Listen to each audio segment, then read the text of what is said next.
Hi friends, కదిలో బ్రహ్మోత్సవాలు జరిగాయి కదా. ఆ బ్రహ్మోత్సవాల తర్వాత జరిగేదే ఈ రథోత్సవం. మరి అంత గొప్ప రథోత్సవాన్ని మేమైతే చూసాం. మరి మీరు చూడకుంటేలా చెప్పండి, అందుకోసమే ఈ వీడియో. ఫ్రెండ్స్, మీకు ఒకటి తెలుసా? ఈ తేరు దేశంలోనే రెండో అతిపెద్ద తేరు. ప్రతి సంవత్సరం ఈ తేరుని చూడడానికి దేశం నలుమూల నుంచి ఎంతో మంది భక్తాదులు వస్తారు. నాకైతే చాలా సంతోషంగా ఉంది, ఎందుకంటే మేము అదే ఊర్లో పుట్టి పెరిగాం కాబట్టి.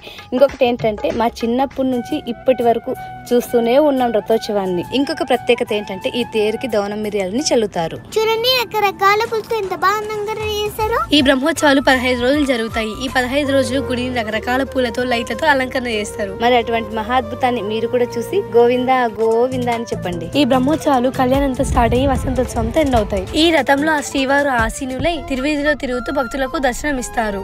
ఈ బ్రహ్మోత్సవాలకు ముఖ్యంగా 2 తెలుగు రాష్ట్రాలతో పాటు కర్ణాటక, తమిళనాడు భక్తాదులు ఎక్కువగా వస్తారు. ఇకపోతే కదిరి కుంకుమ, కదిరి మల్లెలు, కదిరి దవనం చాలా ఫేమస్.